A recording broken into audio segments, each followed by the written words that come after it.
Hello, it's Talking Reds, Gareth Roberts, Craig Hannon. All the talk in all the papers, in all the media today is about Mo Salah. So we're jumping on the bandwagon because isn't he boss? 20 goals in 26 games, top scorer in the Premier League, top scorer in the English top division in general in all the competitions. Generally boss, no one can stop him. He's scoring every type of goal that there is, tap-ins, headers, screamers, skinning defenders and curling them in the corner, whatever you like. So there's a big interview with him at LFC TV. I think I've done it initially as an exclusive. It goes in depth, it's really good, and on all the papers have picked it up today. Some really good stuff in there, isn't there, Craig? And in particular about his sort of early career. And I think what's interesting about it is, so, you know, we talked before about how Liverpool profile the players that they buy, like they try and, you know, recognise certain characteristics that are going to help us win games. And Mo, it appears, has got quite a lot of that. He talks about how he signed for a club which it translates as being Arab contractors when he was 14. That was his first professional game. But he talks about how hard it was for him to get to the training, basically. So he says it was a 4 to 4.5 hour journey, 5 days a week to get to training. He had to leave school early to travel to training. He'd go in from 7 a.m. until 9 a.m. in school. Then he'd show these official papers to be allowed to leave. And then he'd jump on, you know, coaches, buses and what have you, go to the training and wouldn't be getting home again until sort of 10:30 at night. Then it was eat, sleep, and then the day after the same thing. And he says it wasn't just one bus either. He'd have to transfer buses 3 or 4 or even 5 times. And I just think that's amazing because, you know, we're talking on one of the shows about how we all probably all know someone who was really good at football but didn't have the commitment to make it. Yeah, that's but you know, say, but yeah. when you know, like when you're in England or whatever, and like, you know, all you got to do is walk over the park and have a game of footy. That's mad, isn't it? Yeah. Basically, you know, like the background he's come from. He's signed for someone when he's 14, and he's having to show that commitment at that age to become a footballer. I think that's what sets people who make it and people who don't apart. It's the commitment, it's the mentality, and it's also what sets good footballers apart from elite footballers. And you can see Mo Salah's, you know, the way he's playing at the moment. That's the way you can see his trajectory is towards being an elite footballer if he isn't that already. And the thing that struck me throughout the interview was that's a common theme. So you see he moves from Egypt to Basel. We bump into Basel. Imagine going from Egypt to Basel. That's mad.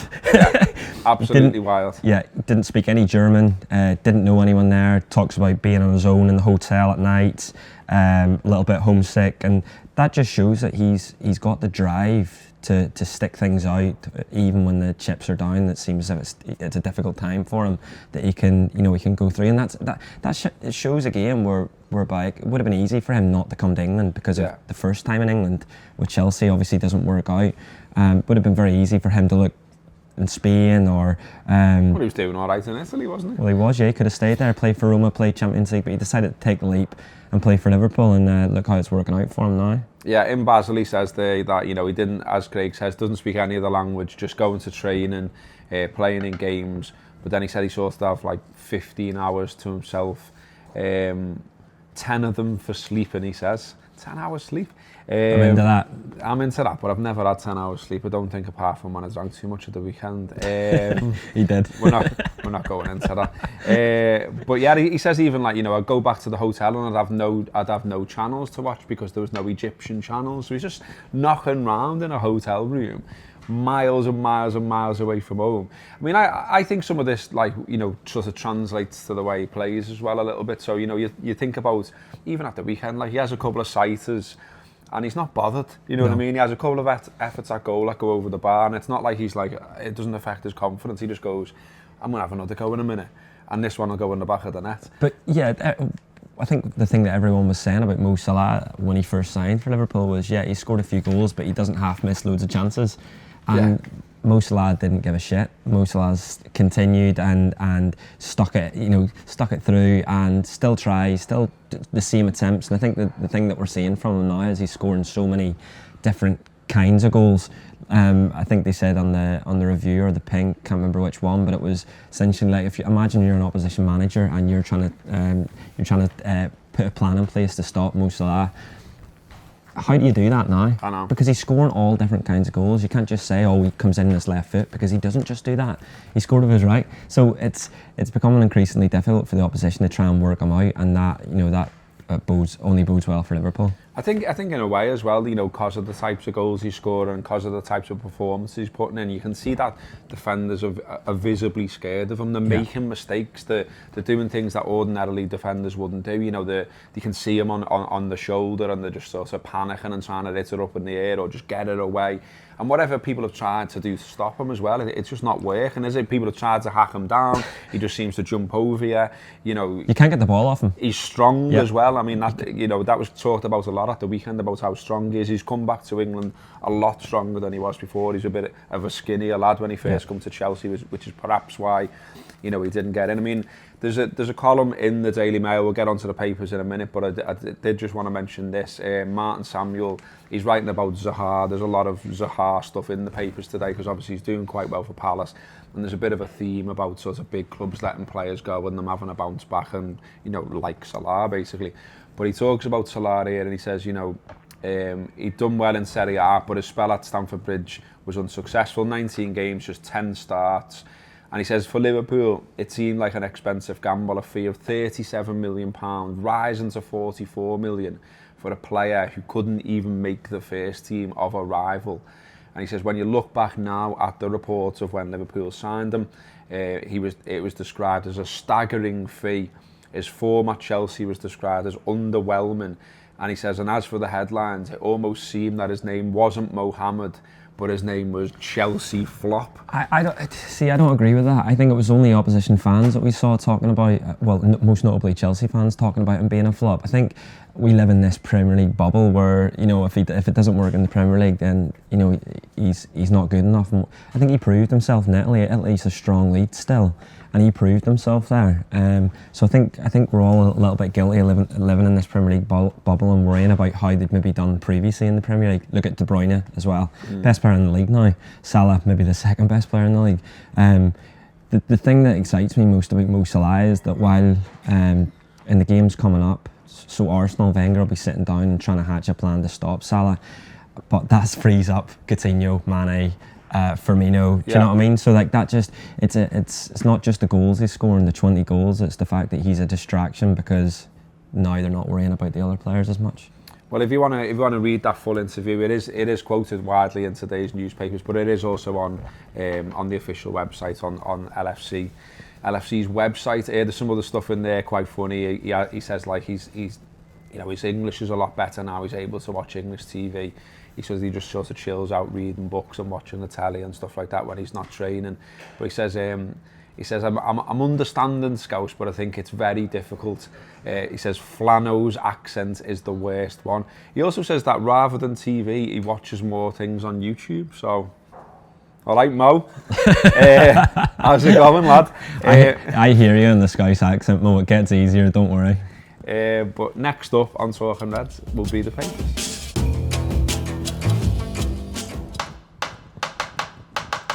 The papers. In the papers today, there's absolutely loads, so we're going to go through it all, because why not? It's a nice day, and I feel like talking. Do you feel like talking? Yeah, let's talk. I always feel like talking. It's Talking Reds. So, first up, Salah, as I say, we've been chatting away about Salah, and why not? Unsurprisingly, you know, for older arses like me, you will not be surprised for a second by this. We signed Salah in, what, July? 5-year deal, was it? Yeah. So what are we in now? December? So that's what? Not long. I can't do the maths. 5 months? Five maths? It's all right. 5 months? Give or take. 5, 6 months, it's not long, is it? So, but already he's being linked to a move to Madrid by newspapers that you've never heard of, that I'm not even going to try and pronounce because I'm crap at pronouncing things. But they've been linked with a 100 million euros, which is 88 million pounds bid. Now, I'm not being funny, but straight away I'm thinking, why would we take 88 million pounds for Mo Salah? A, he's banging in shitloads of goals. Yeah. But B, Barca were offering, what, 138 for Coutinho when we were turning that down? Why would we accept 50 million quid or so less for a player who right now is more important to us, it seems? It doesn't make any sense at all. It says that they're willing to let Gareth Bale move the other way in order to lower the cost of the deal. Well, he's 28 now, I think. Yeah. He's only managed a couple of goals this season. He's had his troubles with injuries. I mean, there has been talk of him coming back to England. I'd have him as well. Yeah. I'd have him as well. But instead of, I think you can keep that one, Real Madrid. So you can do one on that. Elsewhere in the media as well, John Terry was on Monday Night Football last night with Jamie Carragher. A good watch as ever with Carra, especially when he started getting stuck into Wayne Rooney about his haircut. I enjoyed that bit. But John Terry talked about Liverpool, and we do bang on the Anfield app about the atmosphere, about the importance of the atmosphere at Anfield, and also how much fans can play a part. And John Terry, it's always interesting to hear an opposition player talk about it rather than just us talking about it, or our players or our manager. He says going to Anfield was horrible. He says the atmosphere, you would drive from the hotel, a 30-minute bus ride, and they're all on the streets, winding you up, throwing stuff at the bus.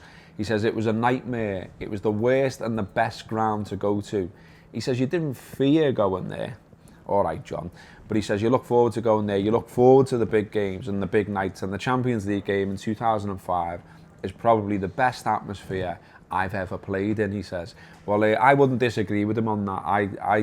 I think the cough was actually moving. I don't know, if it genuinely felt like the whole thing was moving, and it was properly loud. I remember my ears were ringing coming out of the ground. Everyone got there early, everyone was pumped up, and obviously it's down to the fact that it's a semi-final of a Champions League, and you can't recreate that for West Brom at home. Yeah. But I think it does emphasise yet again, doesn't it, that the Anfield, when it's right, when it's good, can still be just as good as the good old days. Yeah, definitely. I think that game seems to be the one that every ex-pro talks about. We've heard Carragher talk about it, Gerrard talk about it, Alonso talk about it in our interview with him. And you know what? Like even the Dortmund game 2 years ago, that's the most recent, and that's probably one of the best atmospheres I've been involved in at Anfield. It can still be done, given the right circumstances. Like I say, it's unfair to think that we can create that in the current climate anyway. I don't think that's a new thing either as well. I mean, it's often Everton's associated to modern football and the current makeup of the crowd and the price of the tickets and who's going through the turnstiles. But I can remember going to a game in the 90s against Wimbledon at home, really boring. It was a standing cop then as well. Wimbledon didn't come to town looking for much more than a point.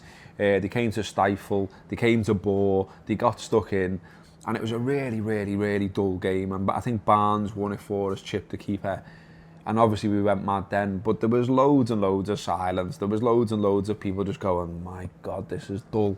So there is something in that the players inspire the crowd and the crowd inspire the players. I think that's always been the case to an extent, and there's a little bit of romanticism, I think, around. Oh, there's definitely a lot of romanticism, but then there was romanticism around the Dortmund game that was us bringing back the good old days and all that with the atmosphere and the idea of the cops sucking the ball into the net and all of that. But I think I just have this feeling that maybe we're gonna enjoy one of those nights this season at some stage. Just the way this Liverpool team are playing at the minute, the fact that we've got Porto in the next round. I just think I've had this feeling. I don't know what it is. I think the fact that it's already happened, a game like that's already happened under Jurgen Klopp, bodes well for the future. Knockout phases of the Champions League as well. How can you not get excited about that? I'm really looking forward First to that of my generation, pretty much. A couple of things in the mirror today for us to get stuck into. First, always like a laugh at someone, me, and David Moyes in particular.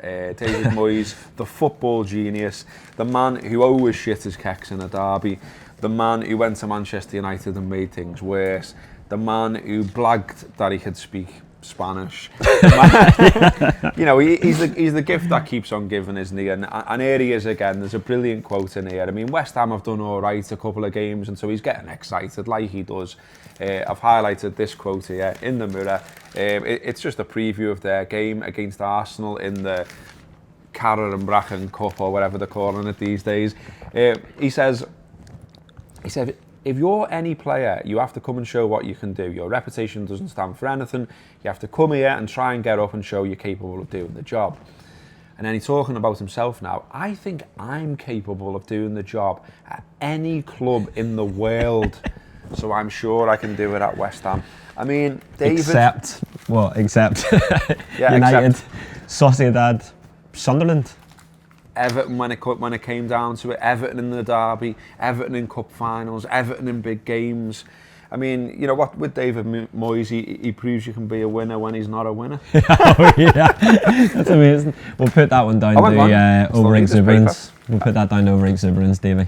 He's great though, isn't he? He is the gift that keeps on giving, Moisey. I've got another one in here, let me find it quickly. I'm not organised. Here we go. Stan again. He's becoming a bit of a theme. He's almost appearing on Talking Reds as much as the Daily Mail, but not quite. So this is he's done his column mainly about Liverpool there today. I don't know if you can see that. The headline is, I love the Fab Four, but I still struggle to get really excited by Liverpool. Now, what he says here, Stan, is that Jurgen Klopp's Liverpool is a Ferrari up front and a misfiring escort at the back.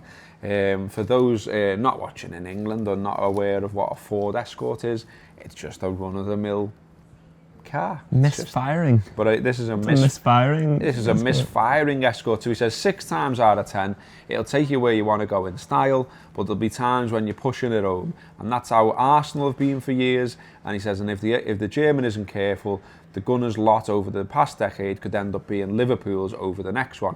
He goes on to say, you know, he compares Arsenal to Liverpool, saying how, you know, Arsenal have had some great players, but then they've seemed to want to leave because they're not quite winning what they should be winning. He says the same could happen to Liverpool. He says there's a fear Coutinho will depart Merseyside soon, and that Mane and Mo Salah will follow in the not too distant future. I mean, it's all a little bit doom and gloom. I mean, we were just literally talking a minute ago saying, like, you know, Salah's only been here 5 months, 6 months. Why is he going already? Just because he's scoring a few goals. He goes on to say, as things stand, it's blatantly obvious that the Reds can score goals but not defend. And I still don't think enough people pick them up on that, says Stan. He goes on to say that basically Liverpool are a good side if you're watching bits of highlights. He says that you know, the way society is now, people don't sit down and watch full games as much. They're maybe just watching bits and bobs, watching the goals or whatever. And he said Liverpool will always look good when you watch, you know, the little clips and the nice goals, but that they don't close down games, they can't see them out, they can't defend. Now, just to sort of counteract some of Stan's points, really, in the Premier League this season, Liverpool have conceded 20. But 5 of those were at City and 4 of those were at Spurs. If you take those out of the equation, which I think is, you know, 2 off days in one season so far, is that bad?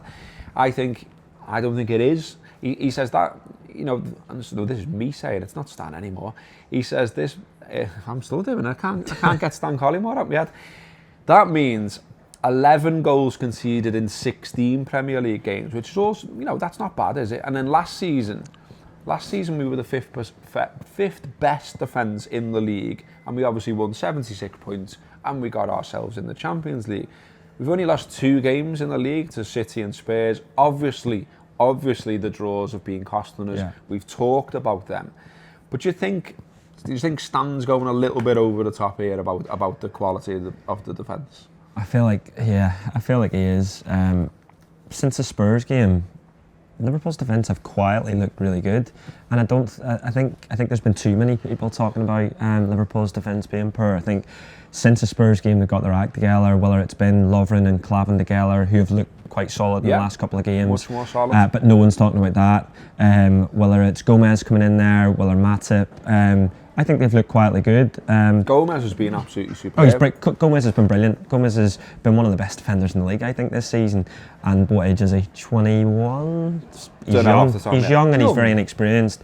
Problems with injury, but like, I'm just looking here, we've not conceded in open play in the last 5.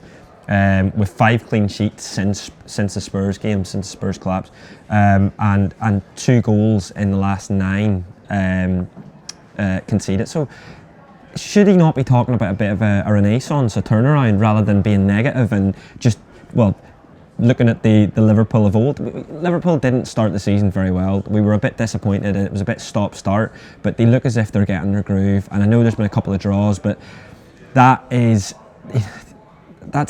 thing that we can improve on, and you're allowed to have the odd off day. And I think Stan Collymore is just trying to. Well, he's just trying to get a bit of publicity, which he might have done through talking Reds, but it's frustrating to read that. Well, we'll see what happens. I mean, we've got Arsenal this weekend at their place. They're obviously a good attacking side. We've seen that. We know the players that they've got in their Arsenal, if you'll excuse the pun. So we'll see how Liverpool defend there. On the Anfield wrap, the free show is out now. If you've never listened to one of our podcasts, by the way, I wanted to say something quickly on this. It's so easy. So, any podcast app, basically just type in the Anfield wrap and it'll come up with the free shows. Get stuck in and give them a listen. You can go to our website, theanfieldwrap.com. The shows are on there too.